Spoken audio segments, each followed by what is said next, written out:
अस्सलामु अलैकुम, welcome to my channel. आज बनातुन नाश की किस्त नंबर 25 है और किस्त नंबर 24 में हम बात कर रहे थे कि शहज़ादी नाज़ परवर और उसकी कनीज़ के बारे में, जिसका नाम होशमंद था। तो शहज़ादी नाज़ परवर और होशमंद की अक्लमंदी और हाजिर दिमागी से दोनों रिहा हो जाती हैं। मैंने वहाँ तक बात छोड़ी थी कि मसीहुल मुल्क को बहुत गैरत महसूस होती है कि होशमंद ने उनके लिए इतना कुछ किया और वो उसे इसी हाल में छोड़कर चले जाएं।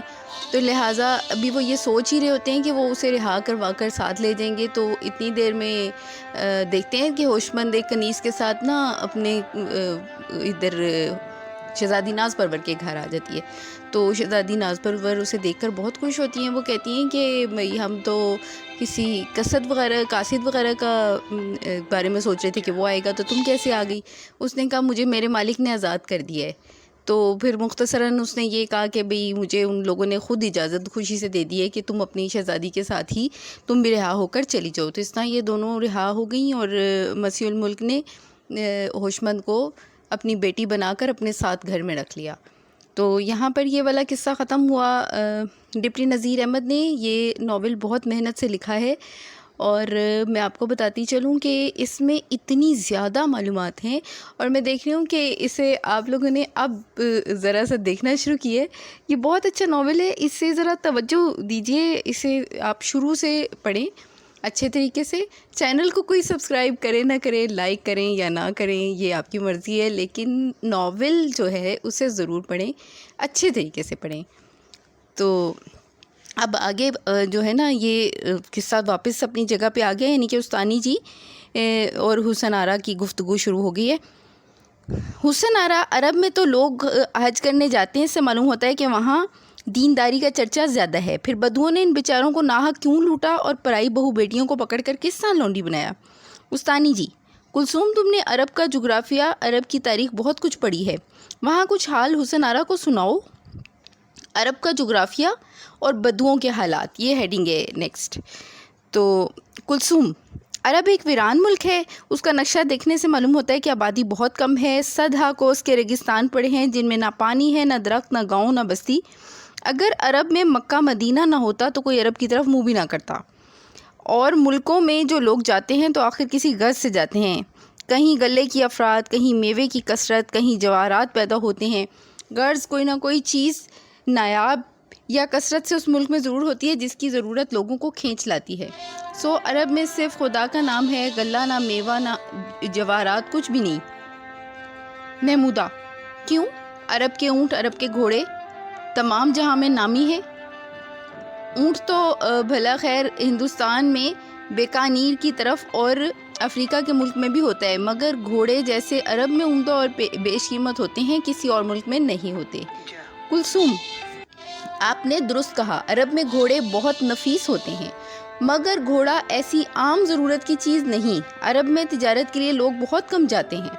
अलबत्ता हज के लिए हर साल इतराफ़ो जवानिब से लाखों आदमी मक्का में जमा होते हैं। बाज़ दीनदार लोग हिजरत करके भी अरब में जा रहे हैं। वहाँ के असली बाशिंदे बद्दू हैं, जिनका ना कोई शहर है ना घर। ये लोग इस मुल्क के खाना बदोश होते हैं, सर की जगह चरमी खैमों में रहते हैं, ठीक है, और बाल बच्चे मवेशी साथ लिए फिरते हैं। जहाँ पानी करीब हो मवेशियों का चारा पाया जाए, जहाँ घास की तकलीफ़ होने लगी दूसरी जगह चले जाते हैं।